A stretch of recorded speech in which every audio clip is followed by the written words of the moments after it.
Assalamualaikum Ayah Bunda sahabat RKI, salam sehat dan salam keluarga bahagia. Bersama RKI kita belajar dan bertumbuh bersama. Mari memulai obrolan inspiratif di podcast RKI Jaktim.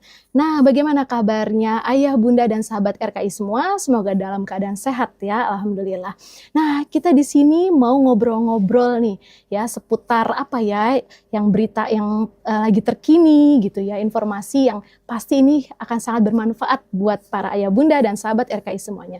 Kebetulan kami di studio sudah kehadiran narasumber kita, yaitu Ibu Qadariyah Nur Hayat, SPC, MSI, seorang dosen konsultan keluarga RKI Jaktim, dan hipnoterapis di Lentera Jiwa dan Pijar Madani. Selamat datang Bu Qadar, gimana kabarnya, sehat? Alhamdulillah. Alhamdulillahirrahmanirrahim. Gimana perjalanan yang menuju ke sini, aman ya? Lancar ya, Lancar. aman insya Allah. Alhamdulillah, ya cerah nih ya, kuning-kuning gitu ya. Iya, Mudah-mudahan secerah hatinya. Masya Allah, secerah hatinya dan semoga setenang jiwanya ya. Ini dia tema setenang kita jiwanya. Tema yang akan kita bahas bersama di podcast RKI Jaktim ini. Nah, tidak perlu berpanjang kalam nih, karena kita ingin dengar langsung ya paparan dari narasumber kita gitu ya tentang self healing, gimana atau kiat caranya menuju ketenangan batin. Nah, kita tahu di tengah kondisi yang indis ekonomi gitu ya, jadi banyak orang yang mungkin terdampak mengalami kekhawatiran, kegelisahan ya, depresi gitu ya, bahkan hingga melakukan tindakan bunuh diri gitu ya. Itu kan memang miris ya Bu, di sekitar kita berita-berita itu sudah banyak yang beredar.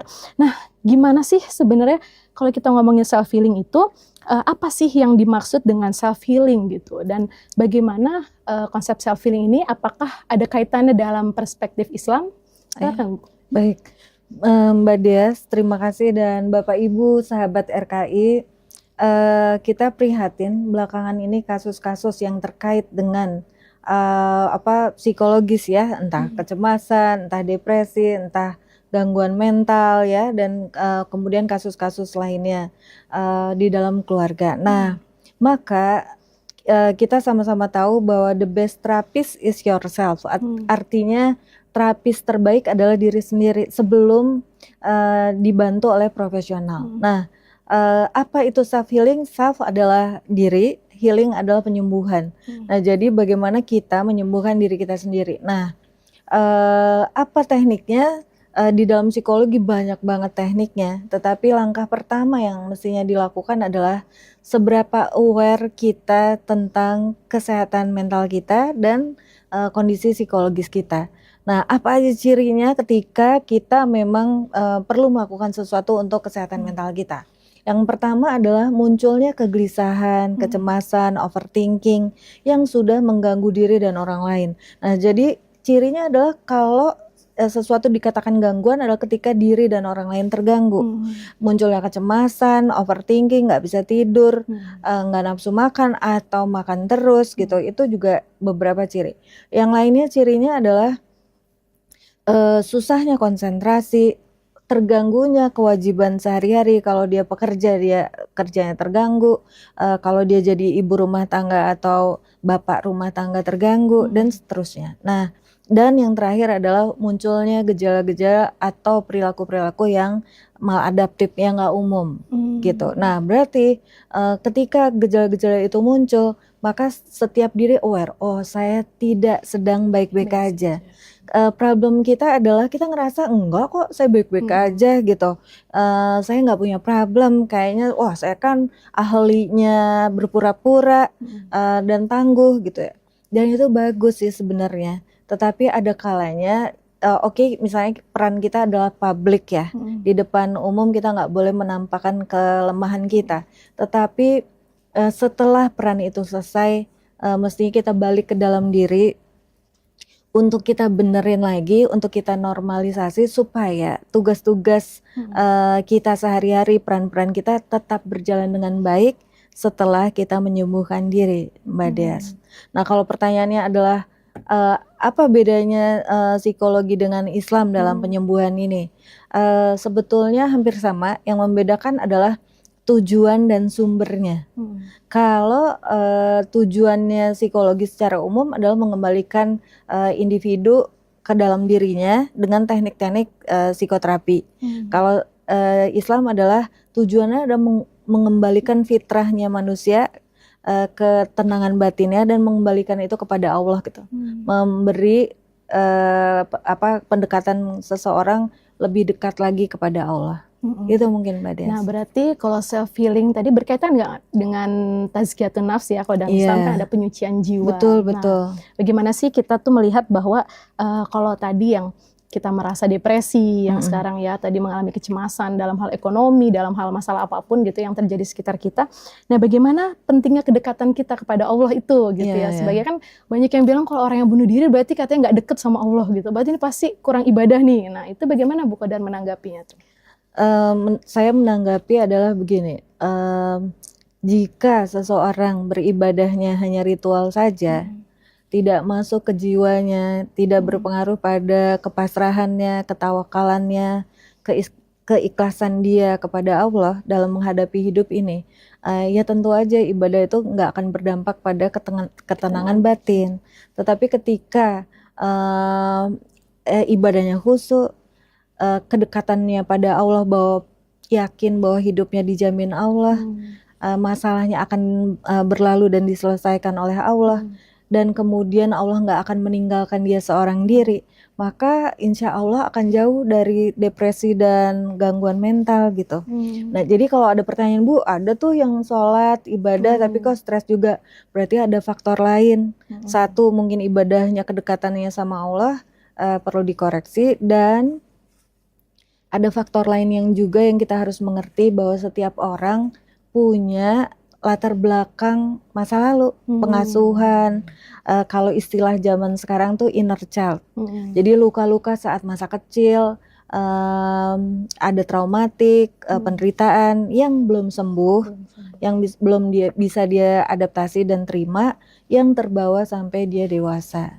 Gitu. Nah itu kan tadi ada luka masa lalu, inner child. Nah itu kan kadang suka trigger ya, kita suka kepancing tuh mungkin kesinggung dikit dalam hal apa yang mungkin punya masalah dulu, masalah tentang pengasuhan, tentang pendidikan dari orang tuanya, atau tentang keluarganya mungkin yang broken home gitu. Nah itu ketika ke-trigger itu gimana sih untuk kan kita tadi ada terapis yang utama dari diri kita sendiri ya. Jadi ketika kita lagi pertama kali ke-trigger itu, kira-kira apa sih yang harus kita lakukan? Iya, Masya Allah pertanyaannya. Jadi ciri bahwa itu adalah inner child yang belum selesai adalah di hal lain, di kondisi lain kita bisa beradaptasi, kita bisa sabar, kita bisa menerima. Tapi kok di tema-tema tertentu kita sensitif ya. Misalnya tema bicara dengan anak kita baik, tapi giliran anak hanya melakukan kesalahan sedikit kok kita marahnya abnormal gitu, nggak umum. Nah itu berarti tanda ada yang belum selesai. Nah caranya adalah self awareness namanya, kesadaran diri. Ya Allah, kok saya di hal yang harusnya nggak semarah itu levelnya, kok saya reaksinya berlebihan ya gitu. Nah kalau begitu time out, tulis, bahkan ngenalin diri, di tema apa aja ya saya tuh sensitif dan marahnya yang berlebihan, tulis gitu. Oh tema-tema disiplin, tema-tema kerapihan dan seterusnya ya, itu sensitif, maka berdamai. Kalau di hipnoterapi itu akan ketemu kejadiannya di masa lalu di mana. Oh akan ketemu tuh, oh saat itu tuh saya disetrap sama guru saya tuh, saya saat nggak rapih misalnya dan seterusnya. Gitu Mbak Dias. Jadi kalau orang banyak yang bilang self healing nih, tadi kan saya lagi melakukan self healing dengan refreshing, dengan jalan-jalan. Nah itu dia tuh. Jadi banyak yang salah kaprah nih, salah paham. Maksudnya self healing di sini berarti proses kita yang menyembuhkan luka yang kita alami gitu ya, dengan diri kita sendiri. Nah ini untuk meluruskan mungkin yang beredar di masyarakat gitu ya, bahwa ketika saya lagi self healing, lagi refreshing, lagi jalan-jalan sama keluarga. Nah itu kan bukan maksudnya. Itu gimana Bu? Iya. Lewat media ini ya kita pencerdasan ke ibu bapak sahabat RKI, bahwa healing itu enggak melulu, bukan berarti enggak boleh, enggak melulu tentang piknik jauh, ke tempat-tempat yang indah dan mahal, bahkan ke luar negeri gitu. Itu enggak salah, tapi bukan itu sebenarnya. Kalau healingnya membawa luka, membawa problem, pulang-pulang healing malah tambah berat tuh, tambah capek. Capeknya enggak cuma fisik, tapi psikologis dan kantong juga ya.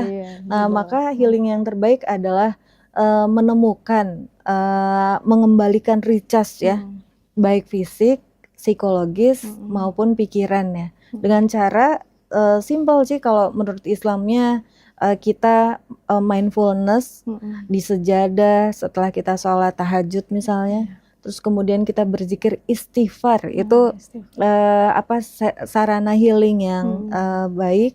Kemudian memasrahkan problem, kelelahan, kecapean, beratnya hidup kepada Allah yang Maha menyelesaikan.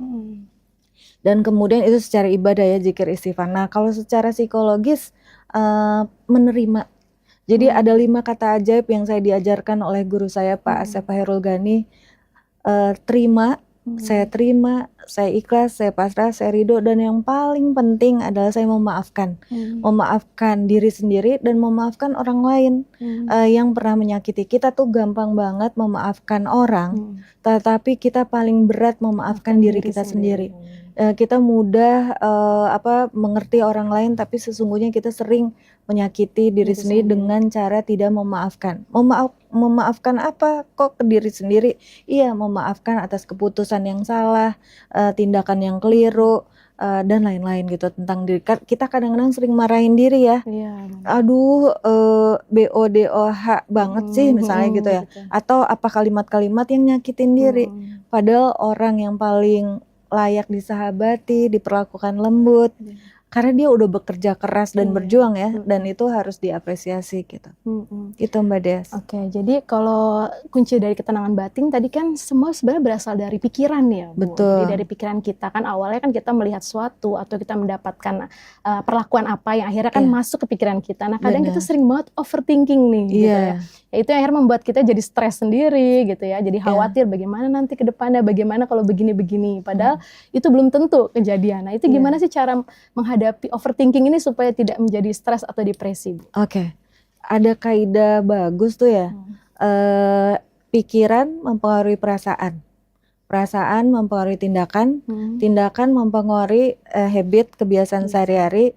Dan habit itu akan menentukan bukan nasib sih, tapi jadinya pola hidup kita gitu. Nah ketika pikirannya negatif, julid ya, iri, dengki, hasad, bla bla bla, penyakit hati itu akan mempengaruhi pikiran kita kayak gitu, emosi kita jadi negatif, tindakan kita kepada orang lain dan kepada diri sendiri jadi negatif, akhirnya kebiasaan kita juga jadi negatif dan ngaruh ke takdir, ke nasib kita gitu. Contoh ini ya, ada orang yang sebentar-bentar kalau ngelihat apa negatif, julid, iri, dengki, emosi yang negatif itu pikirannya jadi negatif, akhirnya tindakannya juga negatif dan salah kan, tindakan negatif itu keliru dan membuat pilihan-pilihan hidup kita jadi keliru. Makanya cara menyetop overthinking tuh kan masuknya informasi ke dalam otak tuh lewat panca indera.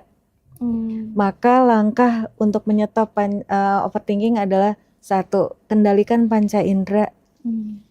Kalau kita pengen berhenti overthinking, izinkan telinga kita berhenti untuk mendengar yang tidak perlu. Mata kita tidak melihat apa-apa yang nggak penting, dan seluruh tubuh kita, panca indera dan lain-lain istirahatkan berpikir dulu. Untuk nyetopkan overthinking itu kan pikiran yang disambung, nanti jangan-jangan kalau ini begini dan itu nggak selesai gitu.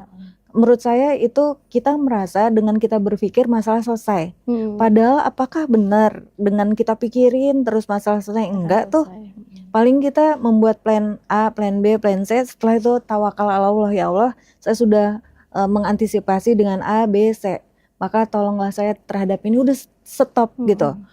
Sampai akibat overthinking kita jadi nggak bisa tidur. Itu kan keyakinan bahwa kalau dengan kita mikirin masalah selesai gitu. Maka caranya adalah berhenti berpikir. Dan salah satu relate-nya adalah mindfulness itu adalah ketika kita melihat segala sesuatu tidak disertai dengan penilaian. Jadi kita tidak mengevaluasi orang, menilai bajunya nggak matching ya, ngomongnya salah ya, terus apa-apa. Dan menerima itu sebuah fenomena. Kecuali kita dalam kapasitas memberitahu, menasehat atau apa. Tapi kalau itu enggak, berarti emang itu bukan ranah kita dan cukup kita menyimak, memahami tanpa labeling, judge, julid dan seterusnya gitu. Gitu. Nah, ngomongin tentang penilaian tadi, kita sering banget menilai orang lain dan suka membandingkan dengan diri kita. Gitu. Jadi kita di usia segini tapi belum seperti mereka yang di luar sana. Atau kita sekarang kan di era digital ini kan kita gampang banget ya melihat membandingkan, oh yang ini kok begini, kok dia sudah sampai tahap ini ya, sedangkan saya masih begini-begini aja. Nah itu akhirnya jadi tidak muncul rasa syukur. Nah itu bagaimana tuh Bu, biar menumbuhkan rasa syukur gitu ya. Masya Allah, jadi itu namanya trigger dari sosmed. Memang ternyata orang tuh harus punya kesiapan mental loh untuk buka sosmed. Kalau dia masih insecure sama diri sendiri, minder, dampaknya ketika ngelihat postingan orang yang lebih dari dia akan merasa lebih kerdil, lebih kecil, nggak ada apa-apanya. Padahal orang itu punya kelebihan, tapi dia juga punya kekurangan. Kita punya kekurangan, tapi kita juga punya kelebihan. Jadi posisinya di hadapan Allah, apalagi kalau bertakwa kan sama tuh ya. Nah, maka cara seperti itu adalah kembali ke tracknya dia sendiri. Jangan pakai sepatu orang untuk kita pakai dalam hidup kita. Standar orang, jangan pakai standar orang untuk hidup kita gitu. Maka ketika orang sibuk membangun dirinya, versi dirinya yang terbaik, dia nggak perlu harus sama kayak orang lain karena dia tahu apa yang dia tuju dan dia mau kemana dan bagaimana gitu. Menurut saya sih itu. Kenapa orang terganggu oleh postingan-postingan di sosial media? Karena dia sibuk ngelihat ke orang. Tapi ketika dia sibuk banget mensyukuri, sibuk membangun diri, dia harus mencapai apa yang versi dia. Maka udah nggak punya waktu. Ya, makanya saya pernah posting di sosmed tuh, tidak pernah sempat orang iri dengki kalau dia sibuk bersyukur. Kan syukur itu nggak harus lebih sama orang ya, tetapi dia bisa merasakan nikmat yang Allah kasih tuh udah sesuatu gitu. Jadi ketika orang sibuk bersyukur, insya Allah nggak akan sempat iri dengki gitu.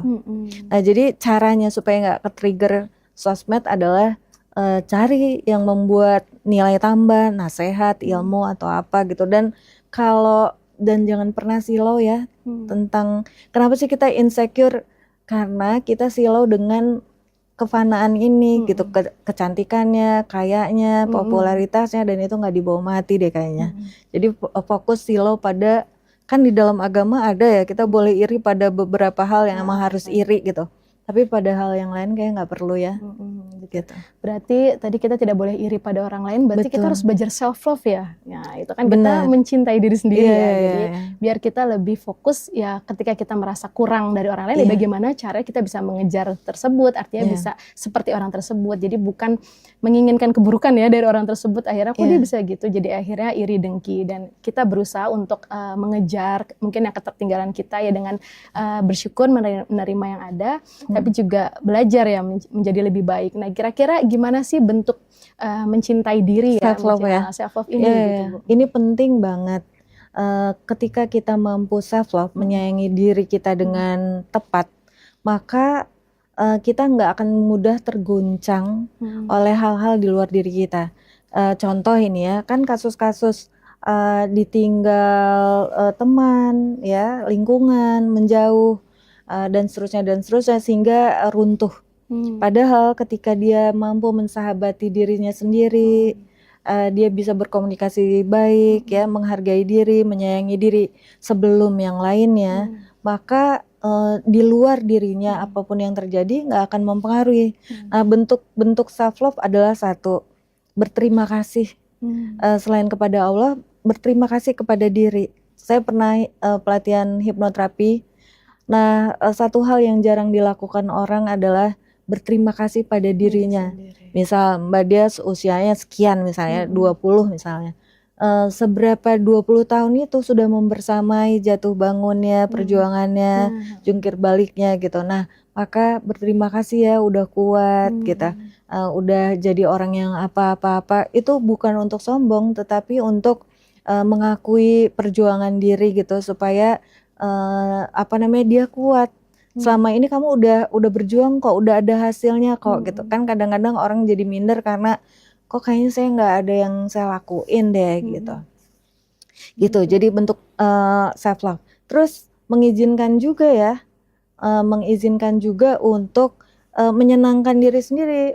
Ketika kita sudah melakukan project, pekerjaan atau apapun yang menyenangkan, kita boleh loh menghadiahkan diri. Reward gitu ya, Reward bisa ya. macam-macam. Ada rewardnya makan, ada yang beli sesuatu untuk diri, dan kemudian adalah pergi kemana, apa-apa yang menyenangkan. Gitu.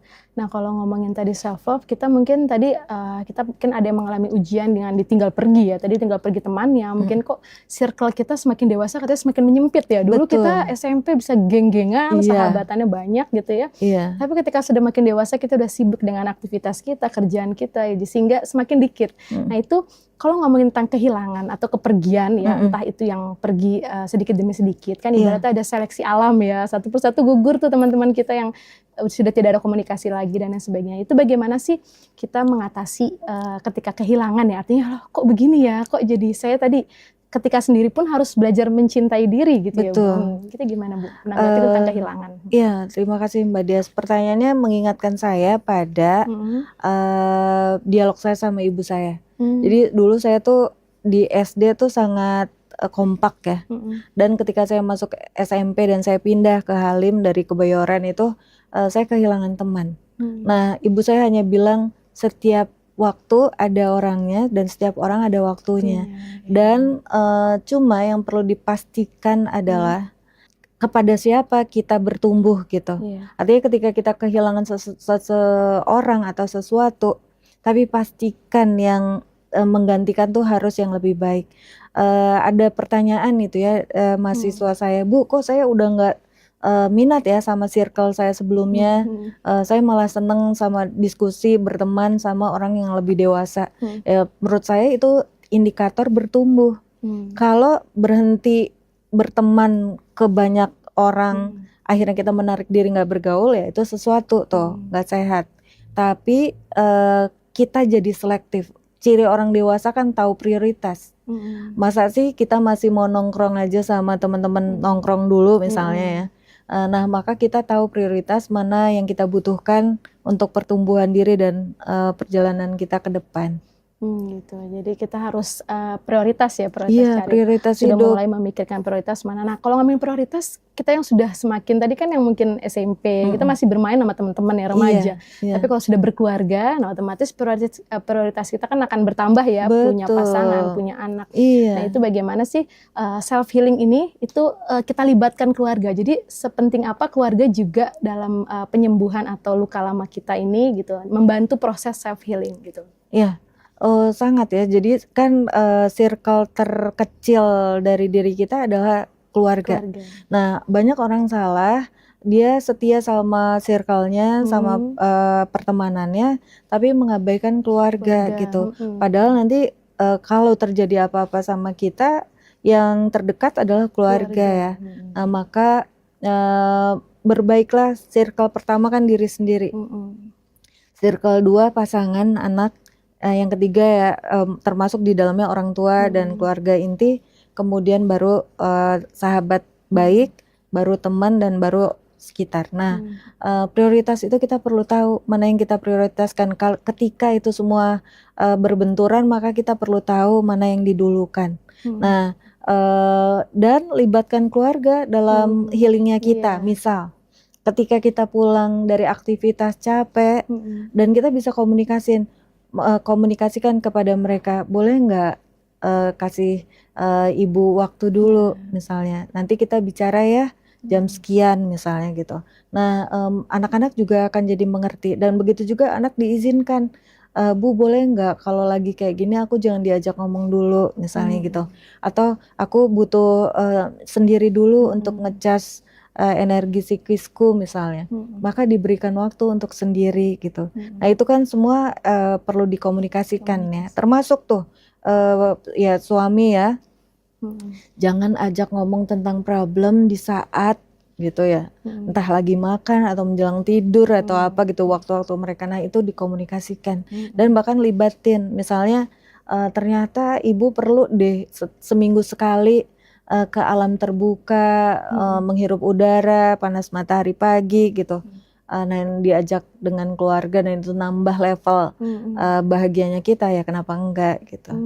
Jadi itu kuncinya salah satunya komunikasi tadi. Kita memang segala sesuatu bisa kita sampaikan dengan komunikasi yang baik gitu. Betul. Ya. Kita libatkan tadi keluarga. Nah, gimana sih menjaga komunikasinya ini gitu. Kadang tadi kan dari komunikasi itu kalau kita lagi pusing, lagi stres ya, lagi banyak masalah, itu juga berpengaruh kan pada intonasi suara kita nggak bentak, marah. Nah, tadi kembali lagi nih gimana untuk mengelola emosi itu supaya komunikasi juga lancar, baik ya kepada orang lain. Kadang kita juga suka menemukan mungkin teman kita atau di sekitar kita yang kita ketemu gitu ya, ketika bertemu terus tiba-tiba dia kayak nggak marah gitu, dan kita kan lo kenapa sih gitu, tiba-tiba orang nggak diapa-apain juga tiba-tiba dia suaranya kenceng gitu, keras. Nah itu berarti bagaimana tuh dia, apakah dia mengalami sesuatu atau bagaimana tuh kira-kira untuk mengendalikan diri biar tidak orang lain kaget ya dengan sikap yang kita tampilkan gitu. Iya.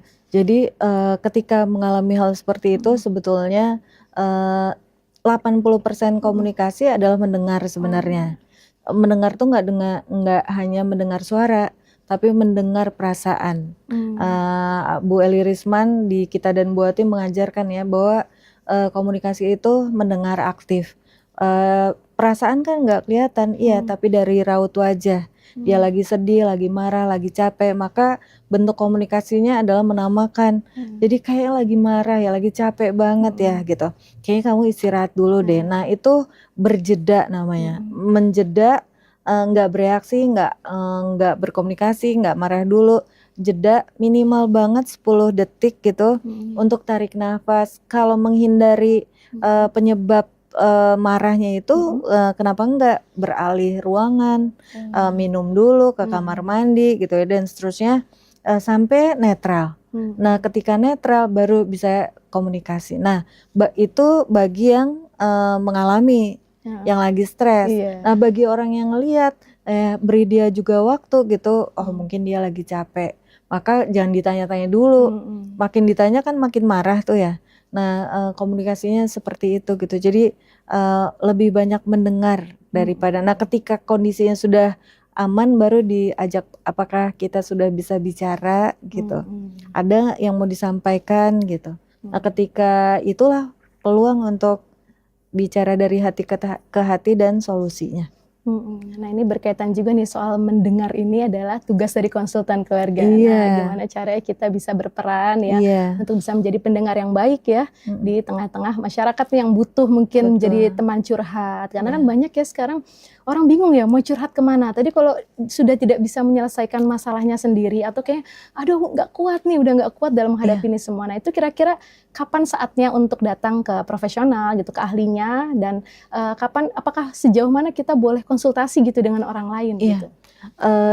Tanda bahwa kita butuh bantuan dan harus mencari bantuan adalah ketika kita tidak mampu lagi menanggung beban di hati, udah nggak bisa berpikir jernih, udah nggak tahu harus gimana, energi terserap dengan banyaknya, maka minimal langkah pertama adalah ruang bercerita. Ruang bercerita fungsinya satu, katarsis emosinya jadi mengalir. Yang kedua adalah keyakinan bahwa dia nggak sendirian. Yang paling berat dari problemnya manusia adalah ngerasa sendirian, menanggung semuanya. Nah dengan mungkin yang Mbak Dias tadi sampaikan, konsultan RKI, tinggal hubungi lah. Saya butuh bantuan. Jadi skill untuk menolong diri dimulai dari kesadaran bahwa dia butuh bantuan. Karena Mbak Dias, banyak orang yang sedang bermasalah dan dia nggak tahu harus gimana. Jadi skill sharing masalah juga perlu ditingkatkan gitu. Hubungi orang yang terdekat, yang bisa dipercaya dan yang bisa membantu gitu. Gitu. Jadi konsultan memang penting juga ya, hadir di tengah-tengah kita untuk membantu masyarakat yang mungkin sesuai temanya ya. Ternyata katanya RKI ada keluarga, syariah, psikologi. Layanan konsultasi keluarga kita, pojok RKI dari DPD PKS Jaktim ya. Nah layanan kita ada keluarga, syariah, psikologi, kesehatan, pendidikan, anak dan remaja, keuangan, hukum, dan masih banyak yang lainnya yang disesuai kebutuhan. Jadi insya Allah kita punya tenaga-tenaga konsultan yang bisa membersamai dan mendampingi ayah bunda, sahabat RKI semua ketika menghadapi masalah untuk menjadi teman atau Iya. tempat bercerita. Nah, baik, karena ini sebenarnya seru banget bahasannya. Tadi Iya. waktu kita terbatas, Iya. mungkin gimana pesan terakhir atau closing statement ya dari Bu Qadar nih, gimana caranya untuk tips ya. Nah, Iya. tipsnya aja singkat untuk mengatasi diri yang tadi mungkin lagi depresi, lagi supaya emosi. healing Nah, ya. supaya self healingnya itu tuh berjalan dan kita memperoleh ketenangan batin. Iya. Gitu, silakan. Baik, sahabat RKI ya, Bapak dan Ibu, kiat untuk supaya kita mendapatkan ketenangan batin, langkah pertama adalah kita kenali kondisi kita. Aware sama kondisi kesehatan dan kesehatan mental kita. Apakah mengalami gangguan, apakah sedang tidak baik-baik saja gitu, deteksi. Yang kedua adalah lakukan langkah-langkah yang pas untuk diri. Jadi kiat tiap orang tuh berbeda-beda, tapi kenali apa yang membuat dia healing. Nah, itu tandanya. Nah, apa aja kiatnya? Misalnya, oh saya perlu diem dulu. Oh saya perlu sharing telepon teman. Oh saya perlu zikir, nangis di hadapan Allah. Oh saya perlu kebiasaan ya. Jadi misalnya olahraga, apalagi relaksasi dan seterusnya. Makan yang menyenangkan, pergi kemana, melakukan apa yang menyenangkan. Nah, langkah-langkahnya seperti itu. Nah, yang terakhir adalah kiat supaya kita tetap mendapatkan ketenangan batin adalah memahami bahwa dunia itu sementara. Jadi yang nggak akan ada masalah yang terus-menerus sampai itu nggak berakhir, pasti ada akhirnya.